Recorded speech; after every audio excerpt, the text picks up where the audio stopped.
Hello and welcome. I'm Tracy Z with noteinvestor.com and noteinvestingtools.com. It's spring of 2021 and we have just received the seller financing statistics from 2020. I wanted to put together this slide deck and also a quick presentation on coming out of COVID 2020 seller financing stats. I always like to look at these a year in review and then do some projections going forward. So here's what we're going to cover today. We're going to talk about the ups and downs of 2020. Wow, what a year. Was it crazy or what? There was things happening that none of us expected, obviously, with the COVID-19 pandemic and everything happening in the world, not just the United States, but the world. So we're going to talk about in the seller financing world, what market sector was most impacted by COVID. And we're going to talk about one category of note creators that nearly doubled. So we had some areas that went down and some areas that went up. We always like to look at the top 10 states for seller financing and then make some projections for post-COVID seller financing. Now, I realize that COVID is still a pandemic and different parts of the world are experiencing different things. And so we're making some projections based on what we see in the real estate market and in the United States, specifically related to seller financing, because seller financing is a big market sector of the notes that note investors purchase. Now, where do we get this data? Well, this data comes from public records. It's recording data from the various counties where the property are located.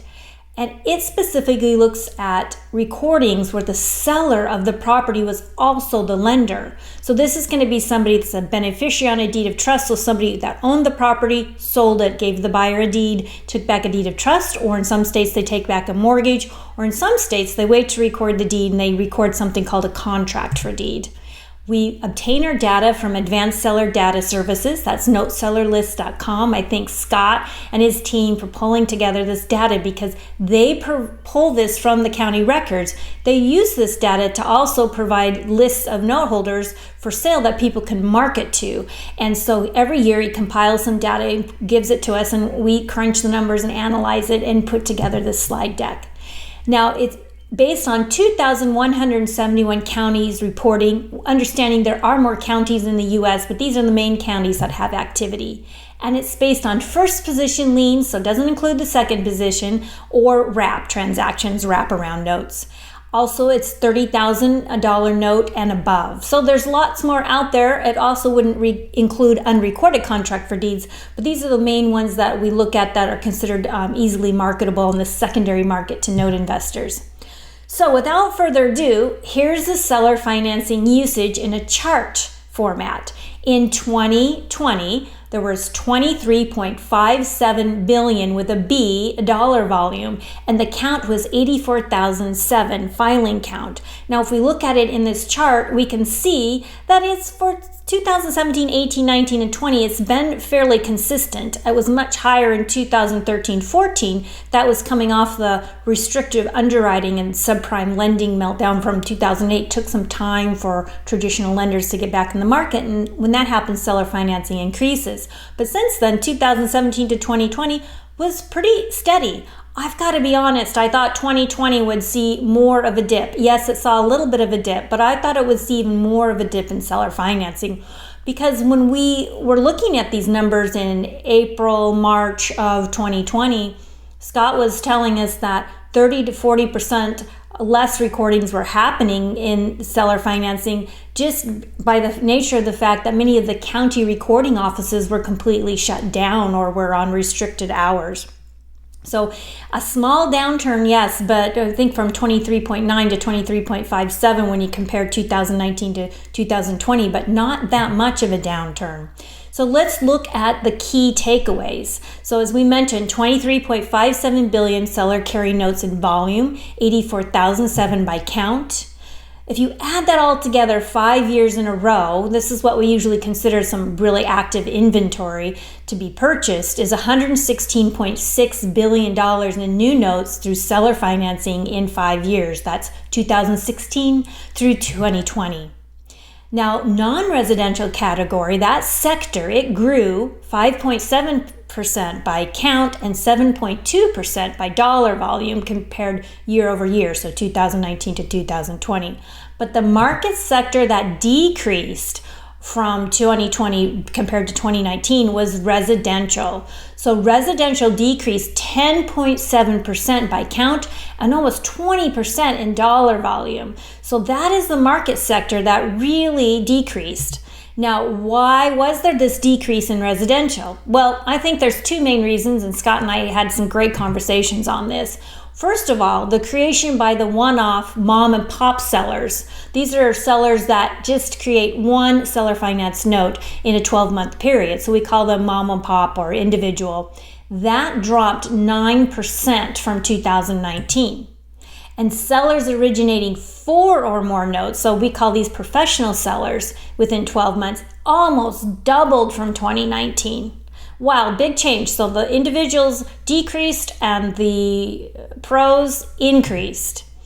We can look at that in a chart here. We see that blue column, 87% were note creators that did one note in 12-month period in 2019 compared to the orange column in 2020, that was 81%. 2 to 3 notes in a 12-month period, that stayed pretty much the same year to year, 9 to 10%. But here's that category that nearly doubled. Those sellers that created 4 more notes in a 12-month period went from 5% in 2019 to 9% in 2020. So that area really increased. We also like to put it in this kind of a chart where you can see where we added the multi-note creators that created 2 or more. So that 2 to 3 category and that 4 plus, they made up 19% of that market sector. And overall, the single note creators just made up 81% in 2020. So we can see that kind of fluctuates up and down in different parts of the year. So why is, on different parts of the year, different from year to year, So why the decrease in mom and pop sellers? Well, individual sellers were likely not willing to have buyers enter their property, which is usually also their home, their personal residence during COVID, because of concerns for contagious during the pandemic. They also had some fear of creating a note with a buyer who might face future financial setbacks due to pandemic. So we weren't all sure exactly how the economy was going to happen, how we're going to come out of it. A lot of people were laid off, the unemployment went up. So people get concerned about accepting payments from buyers that they're not sure where their finances are coming from. Also, we all know that interest rates were at an all-time low in 2020, and that historically low interest rates allow more buyers to afford bank loans because they can qualify with that lower monthly payment with that lower interest rate. So when there's more availability of bank loans, affordable bank loans, then traditionally seller financing can decline. And wow, has it been a red hot real estate market or what? So you list a piece of property in a lot of markets and you've got multiple offers over asking price and a large pool of cash buyers. In that kind of a strong real estate market, a lot of people would prefer to sell to someone with cash or with conventional financing over taking back seller financing. So in our opinion, that's the main reasons that the residential market decreased during 2020. So the impact in 2020, as Scott from Advanced Seller Data Services mentioned, he said gains in all other sectors of the note market indicate seller financing remains a viable method for selling real estate. Most note sectors rise and fall within a very narrow margin of each other. Without the 2020 pandemic, it's likely the mom and pop residential market would have seen similar increases as the rest of the market. So let's look at those increases in the rest of the market. So here's the breakdown of all the seller carry notes in 2020. So a good portion, 32%, was residential when you look at the dollar volume, about 50% when you look at the count. Land was $6.12 billion, about 26% of the dollar volume and about 16% of the count. Commercial was $4.48 billion, about 19% of the dollar volume and 13% of the count. And then there are certain counties that don't report easily the type of property that was the seller financing. So we do have this unknown category, but it usually percentage-wise breaks out very similar to what these other 3 categories were. Now this is a lot of numbers, I know, but this is comparing the dollar volume for the last 5 years. So residential, we see, went from $9.23 billion in 2019 to $7.6 billion in 2020. We see commercial went up from $4.3 billion to $4.48. Land went up from $6 million to about $6.12 million, and that unknown category as well. So we see here that went from 23.9 to 23.5 billion, with that decrease mostly being in the residential sector. Still a big amount of seller financing out there, inventory, as we mentioned, all combined 5 years, $116.6 billion in the past 5 years. We also like to look at the average loan to value and note amount in 2020 compared to the prior year. Now, there was an 82% loan to value. That's the amount of the note or loan that the seller carried compared to the sales price. Now, that went up a tit. It was 80% in 2019. The average note amount was $180,737. That went down a little bit from $196,926. And it's probably likely that those pro note creators, oftentimes when they're creating multiple notes in a year, they work with a lower price band property, usually $150,000 and below. So it makes sense that if they made up a higher percentage of the market overall, that would push down the average loan balance a little bit, because we know that properties themselves have been appreciating. So that's our best analysis of why that occurred. The loan to value in the commercial segment was 75% compared to 74% the year prior in 2019. The average note amount in the commercial sector was $423,283 compared to $414,676 in 2019. And land had a 76% loan to value versus 75% the year prior. And its average balance was $449,903, which was down a little bit from $468,583 in 2019. Interesting that the loan to values ticked up just a little bit in all three sectors, but still very healthy down payments when you figure 18% down payment to get to an 82% loan to value on residential, 25% down payment average on commercial, 24% down payment average on seller financed land notes. Another point that we love to look at is what states create the most seller financed notes. And we have found year after year that we look at this, that about 70% of the note volume is created by the top 10 producing states, and the other 40 states make up the other 30%. So what states are those? Well, every year that we've been tracking this, Texas came in number one, and that was true again this year. Texas made up 23.8% of the counts of new notes created, followed by Florida in number 2, 10.1%, California number 3 at 9.6%. We've got Arizona number 4, 5%, Georgia number 6, 4.7%, North Carolina number 5 at 4.9%. And then we sprinkle in the others. We see we've got Washington at number 7 position, New York number 8, Tennessee number 9, and Oregon was 8 and dropped to 10. Interesting, the top 10 states stayed the same, just Oregon swapped from position 8 to 10, but that was really the only change. Sometimes there's more change in that, but that was pretty much the same top 10 as from 2019. So this is interesting data because it helps us in our marketing and understanding where more notes are created. We also have this chart, a little hard to see on this screen, but we have an opportunity for you to request these slides if you want to study this data a little bit careful or closer. But this is a volume of notes created by states, starting with the states that did the most, and then down. You can kind of see that line there under Oregon, where the top 10 states made up 70% of the volume. And you can see where your state falls in there as well. And then we just did that all the way through all 50 states. So what are some projections for post-COVID? Well, we believe the mom and pop residential note market is due for a comeback for several reasons. And a lot of this has to do with market shifts. So will there be a shift in the market, and when will it happen? Well, there's not a lot of guarantees in life, except I thought this cartoon or sketch was kind of funny. It said, hold on, the market is shifting again. So markets shift, whether it's the stock market, the real estate market, the financing market, the seller finance market. There's always shifts in markets. So we are at an interesting point in time because we little bit have a market that's at odds. We had this pandemic that had lots of shutdowns of businesses, which meant that people were losing their jobs. And the government and the CDC and also different states actually created eviction moratoriums for landlords. So you've got the landlords who can't collect rents, they still got to make their payments. Then you had forbearance requirements, meaning that a lot of lenders that were the government-backed loans, that they had to allow people to not make payments for a time.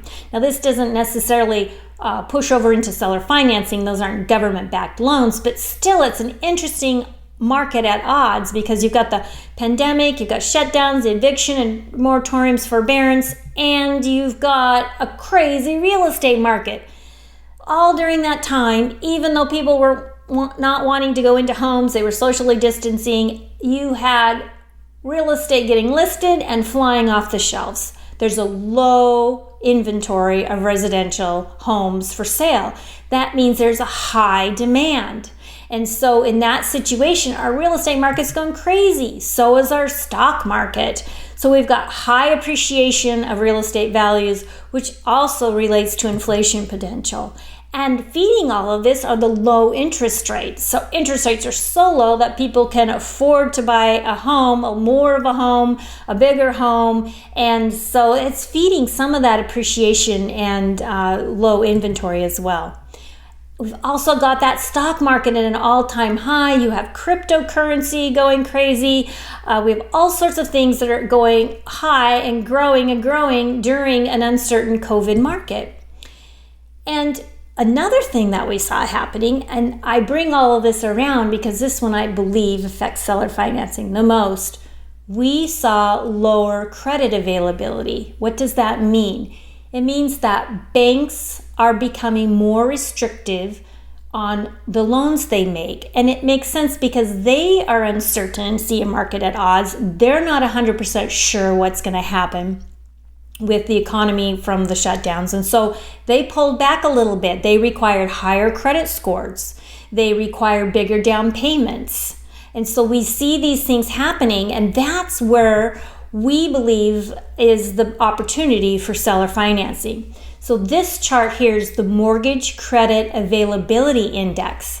And if you go over there to about September of 2020, starting actually in March of 2020, so that first big drop you see over there on the right-hand side started in March of 2020. Well, we all know what happened. That's when the COVID started causing the shutdowns. And so that's when the mortgage lenders started pulling back a little bit. And so when mortgage availability drops, it's harder to get a loan. And we see then in September it even dropped some more. And now we see in December and in March of 2021, it's come back a little bit, but still about 30% less than what it was prior. If you look over to the last time it was super low, you can see it was in that 2012, 2013, 2014 area. Now, what happened before? We already looked at that chart in those years. When mortgage availability index was low, in those years, we can see in this chart, that's when seller financing usage was high in that 2012, 13, 14 range. So we see that when mortgage availability index goes low, and that was reported by the Mortgage Bankers Association, the usage of seller financing increases. And that's the reason we think that mom and pop sector will come back. It could also come back for a variety of reasons. As interest rates increase, then people will be able to afford less of a home. As people who lost jobs and unfortunately unemployment, their credit may have been affected and they might have a harder time getting a loan from a traditional bank. So all of those factors play into why seller financing should be making a comeback from 2020. When exactly, we don't know. If the red hot real estate market continues and if all the cash buyers are still there and if the interest rates stay low, it might not be 2021, it might be 2022 or 2023, but it's really going to be tied to that mortgage availability index. I hope that you enjoyed this presentation. I really appreciate you attending. If you would like to download your copy of the slides, you can go to noteinvestor.com and you will see there on the homepage a link to the overview of these stats. And on that page, there's a big button at the bottom that says download your copy of the 2020 stats. And you just put in your email and you get that immediately on a download basis. You'll also get subscribed to our newsletter. We do send out periodic updates of what's happening in the seller financed and the note investing market. And I encourage you to like, share, hit the bell so you'll be notified when we do other videos like this on Facebook or YouTube. So thank you so much for attending. We love the note industry. Year over year, we're happy with the results. Of course, we always love when there's more notes to buy. But as you can see, it was a very small variation from 2019. And we didn't even talk today about non-performing notes. I really was focusing on seller financing notes, but there's a lot of indication that when these notes that are in forbearance come out of forbearance, a lot of people are going to have a hard time catching back up. And there is the belief that that will lead to some additional non-performing notes available for sale from those banks' hedge funds as well. So today we just focused on that seller financed market, and head on over to noteinvestor.com and download your copy of the stats today. Thanks again for joining me, and happy note investing.